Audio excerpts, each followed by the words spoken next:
here make a New Year's resolution a couple weeks ago? Any New Year's resolution? A couple of you? So I make the same New Year's resolution every single year, and my resolution is always to lose weight.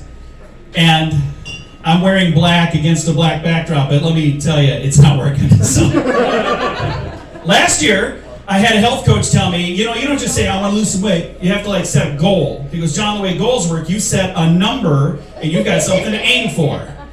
So I said, okay, I want to lose 100 pounds. I'm like, in a year, that's doable. That's, 52 weeks, that's less than 2 pounds a week. First week last year, I lost over 10 pounds. I'm like, boom, I am set for a month. I didn't end well. I missed that 100-pound goal by 119 pounds. I actually am doing much better this year, and there's not a joke attached to this, but we're doing hypnosis. My wife wanted to do that. It sounds like a joke, but it actually does work. She's like, okay, I got this idea, hypnosis. I'm like, what? For a diet. Okay. So we've been doing the hypnosis. All I know is every time the microwave dings, I piss my pants a little bit. So I'm like, is that something to do with the hypnosis? I hope it does. So a couple years ago, I thought, here's what I need. I need some technology. That'll help me, because I hear people have these things called a Fitbit. Anybody in here have a Fitbit? Woo! You do? A couple of you? See, I didn't even know what it was. It just got the word fit in it. I'm like, that's probably good, right? A Fitbit. So I bought a Fitbit, and I strapped it on my fat little wrist. You'll notice it's not there, because an hour after strapping it to my wrist, the band snapped. I'm too fat for a Fitbit. I needed a Fatbit, which is not a thing, but it really should be. That should be the starter Fitbit. I mean, they're missing out on a market there.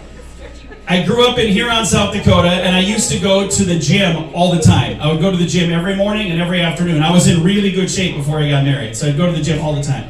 And there was a gym there called Adams Gym, and the owner's name was Jim Adams. And the only reason I bring that up is because I think that was a cool name. And I'm in there working out one day. I'm lifting weights, and Jim Adams walks around the corner and throws me a t-shirt. I'm like, what's that for? He goes, I want you to advertise for me. You're looking good. I was like, thank you. I don't get that a lot these days, by the way. Maybe an all-you-can-eat ribs place or somebody would do that. But. So he gives me this t-shirt, Adams Gym, and I wear the thing. And then I get married, and I don't go to the gym every day anymore. I get busy with life. And I'm at the South Dakota State Fair, and I bump into Jim Adams. And he walks over to me and pats me on the belly and says, you should quit wearing my shirt. It's like, it's got a ketchup stain anyway. I only wish I was kidding. That really, truly happened. That is the whole rest of the day. I'm walking around like, you want a funnel cake, John? I'm like, no, I can't have anything else. I'm too fat for this t-shirt. Another fun, true story about that. I do a lot of fundraiser comedy shows. I love doing that. And I had a guy that booked me for a fundraiser comedy show. And when he booked me, he had seen the show. And when he booked me, he comes in for a hug at the end of this meeting, which was weird. Because I'm like, he's not a huggy guy. I'm not a huggy guy. And I got this weird, awkward, this hug. And then right after I told that story, because you remember I said I don't get t-shirts nowadays, he goes, oh, hey, we got a t-shirt. So he threw me a t-shirt for this group that I was raising money for.